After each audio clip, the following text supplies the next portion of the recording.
that's an interesting story. I was fortunate enough to be asked by the federal government to represent the United States in Germany after being on the White House Task Force on Climate. It was a local advisory task force during President Obama's presidency. And I get a call one day from folks in Germany. And at the end of World War II, because we'd had 2 wars with Germany in, a fairly short number of years, a long time ago, 75 years ago now, but they set up what was a fund called the German-American Marshall Fund, and it was meant to facilitate exchanges between Americans and Germans. And those centers are still in Germany today and are still getting a little bit of funding from the U.S. government, but mainly from corporations. They're not for profits. They're called German American Centers. They usually have an English library. They present programs about America. And so they asked me to speak on what the U.S. is doing at the local level about climate change throughout Germany. But it was close to the Christmas period, and the Christkindlmarkts are 700-year plus traditions in Germany. And so every time I got to a new town, the organizers wanted to show off their Christkindlmarkt. So I went to a lot of them.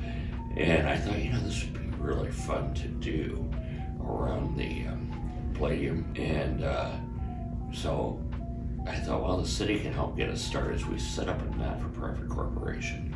Got a 3-member volunteer board going. The city gave a grant.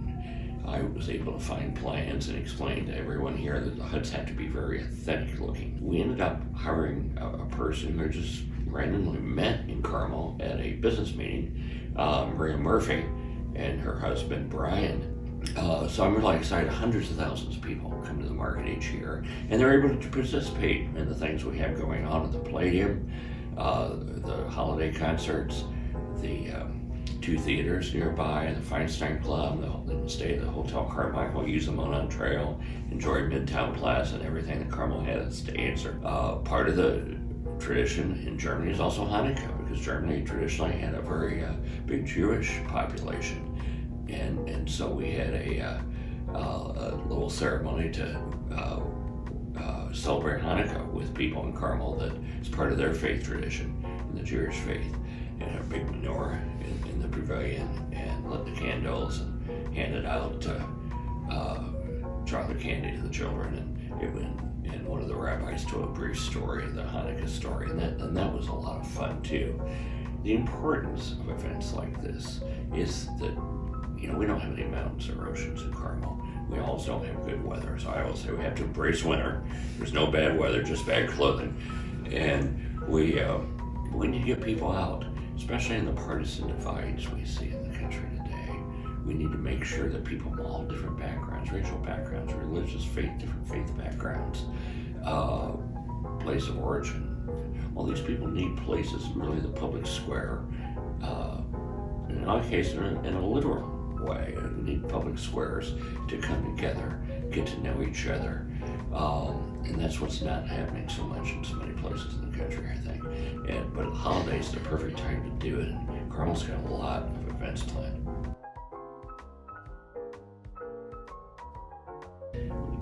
It's been an interesting time with the pandemic. I've never experienced anything like this in my lifetime, although I talked to my mother, who was born in 1930, and she talks about the waves of polio coming through and having to wear masks as a child, and similar things to what we're experiencing now. So this isn't new to Americans. You heard about George Washington when they were fighting the American Revolution. One of the things he did, he required all his soldiers to become vaccinated.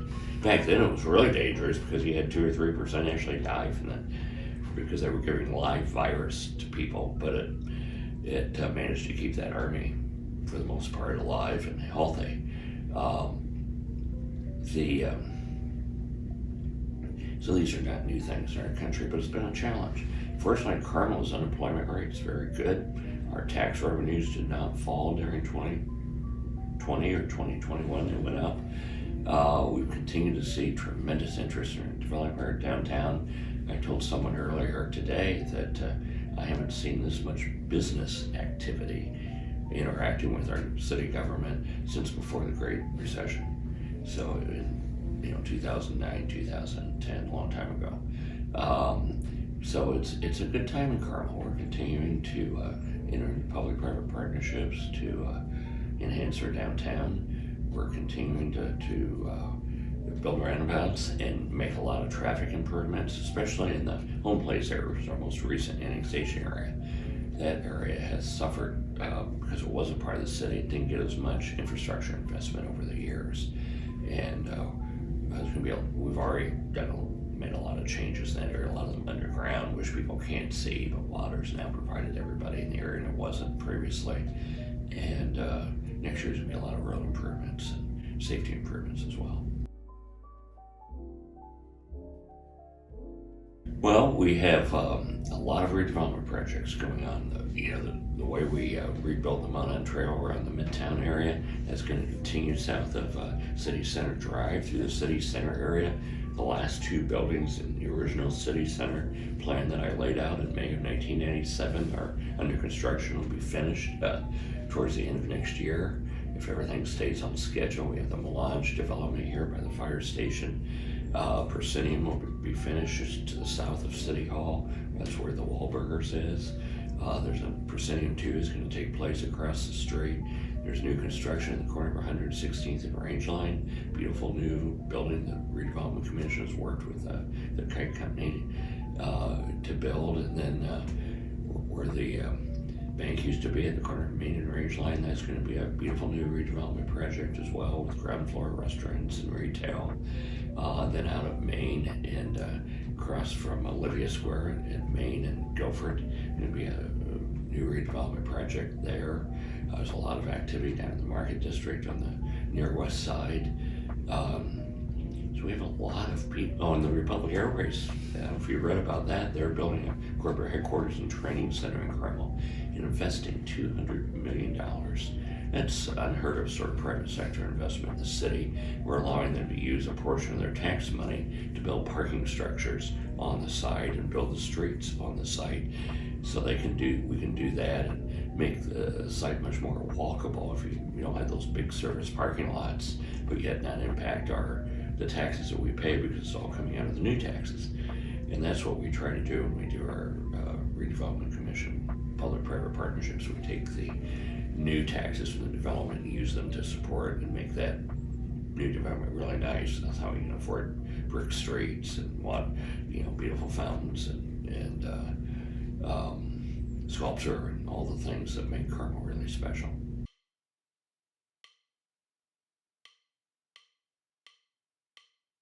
Oh, sure, be the best city we can be. We have a great opportunity in our lifetimes, my lifetime, to build a brand new city. When I started as mayor, the city was only about 20-some thousand people. Today we're over 100,000 people. Most cities are already built. And here in Carmel, we have an opportunity to build a brand new city, and it's government, the private sector, and the NGOs, and not-for-profit sector all coming together, and residents to build something really special, which is why we're getting so much national and international recognition. It's working. But I look at it as an opportunity, literally an opportunity of a lifetime, to be able to participate in building a brand new city and making it something that we want it to be the best city anywhere. And you think about cities, sure, we're next to a large city of Indianapolis, but of all the 1,400, 1,500 cities in the United States, over 30,000 population, we're among the several hundred of the largest ones. Carmel's a real city. We have more people coming to work in Carmel every day than leaving. We have 130 some corporate headquarters in Carmel, some of them doing business across the globe. My responsibility and goal is to do everything I can to help make it one of the best places anywhere.